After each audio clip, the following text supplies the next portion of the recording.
Here we have it, more ninja. The quickest ninja there is now. And some of the quickest figures in the game. The Twilight Clan Riders. These guys are part of Isamu's group. We'll read that, but yeah, the art was super cool. The bikes look really cool. They just look really cool. They're from Earth in the future. Tricky ninjas. They're large though. Their Phantom Ride is like Phantom Walk. So keep that in mind. They can move 8 and do that. Go through whoever they want. You can go wherever you want. No one can block you by fighting or standing in the way. You can just assassinate whoever you want to go after. They don't have the best attack, but they do have. They can attack basically twice per turn per figure, so we'll get into it though. They got 3 attack, 5 defense, so a lot of the time you can get up on heights. Unless it's like a single hex height. But you can get up on height. And then you have 6 defense. So 6 is really hard to get through. And it's nice for a 2-man squad. And they do have a bike, so you might as well get better defense. And you're moving quick, so it makes sense. So yeah, a fast, sturdy unit, I guess you could say. Alright, if you like ninjas, you'll like these guys. So Phantom Ride, it's kind of like the Wraith Riders. They can't move up too quickly, but they can still move up 3 levels at a time. So most competitive maps, they'll be able to just go up anywhere they want. And they can go through anyone. They got ninja carry before moving normally with them. You may choose a small or medium friendly ninja adjacent to them. After you move, you can drop them adjacent to them. Figures may only be moved by that once per turn. Makes sense. So technically you could move another ninja figure 10 spaces. Alright, let me think here. If they start behind you, and then you put them in front of you at the end, and they take up 2 spaces themselves, you can move 8 spaces, then you can move them up 1, 2, 3 more. So they can actually move a character, a ninja, small or medium character, whether it's a squad or a hero, they can move them 11 spaces. So in one of those movements, you can put them right where you want them for when it's time to use those other ninjas. That's pretty cool. And then, or you can drop people on glyphs or whatever. Isamu, the old or the new. Or you could do offensive characters like Mariko, Kumiko, Shiori, 2.0 especially. Jinx and Kamakura, Tanuki, there's so many. I don't think I missed any. Otonashi, that's another one. But yeah. Yeah, and someone was saying if you'd use the new Isamu and do this, you could drop him on a glyph, and even if someone kills him, they can't take that glyph because he stays alive until the end of the round. So you can just take a glyph at minimum, or at maximum you can take a glyph, at minimum you can keep your enemy off the glyph by doing that. And then you also have Twilight / special attack, where basically you need to drive through your opponent. And you can, it says, it may target any one figure it moved through this turn regardless of range, engagement, or line of sight. Figures never have height advantage. Ooh, yeah, that's a good point that I almost forgot. So as you're driving, if you drive through someone, you can attack the person you drove through, then you get to attack with a normal attack someone that you're next to, then you can drop a ninja down if you were carrying them. So you could theoretically move 4 ninja and get 4 attacks off. With this squad of 2 guys, that's only 55 points. We didn't really say much about that. That's cheap. So I mean, that could one squad of these could just be a nice little filler in any army, because you're probably gonna get hits first, and you can get multiple hits. So they're gonna be fun. They're gonna be fun. They're gonna be really cool looking. They're just gonna be good. They're gonna be good to have in the game, especially for ninjas. Just helping ninjas more is always good.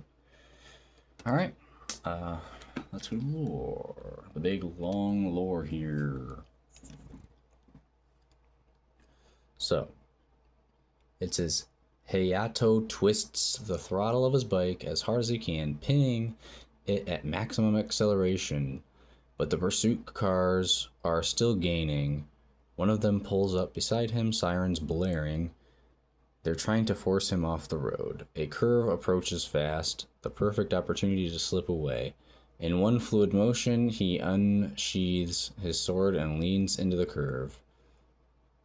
Hanging halfway off his bike, his sword strikes sparks on the pavement as he brings it low and slashes at the pursuit car. Its tire explodes with a satisfying bang. More like pop, but the sword catches in the rubber and is wrenched from his hand. Ooh, that sucks. The car veers off course and smashes through the guardrail just as he accelerates ahead, clearing the wreck by inches. He had bought himself a few moments. Since Isamu disappeared, Hayato had been trying to hold the Twilight clan together. Despite their speed, skill, and total fearlessness, the clan was weak without their leader's strategic mind. Agent Skahen's network laid trap after trap, tightening their net with each passing day. Yeah, they're ninjas and agents are sort of like, oh, what's the word? Mortal enemies or something. So like Isamu hated Carr. They both got sucked into Valhalla. Then Skahen was apparently helping against these guys, and then she got sucked into Valhalla. So, it says Hayato steals a glance behind him. The remaining pursuit cars have navigated the wreck and are once again gaining ground. Up ahead, he spies the distinctive silhouette of New York's monorail network, and he has an idea. Not a good idea, but he's desperate. He whips the bike around and aims for the destroyed guardrail. If he plays it right, he can launch himself from the highway overpass to the monorail's maglev track. Twisting the throttle, he flashes past the confused pursuit cars, building up speed as he flies towards the gap, and I bet he's going to fly right through a portal. For an instant, he hangs suspended in the air. Then he lands on the track with a bone-rattling thump. He starts laughing. Even if they were crazy enough to do it, there's no way the agents can chase him here.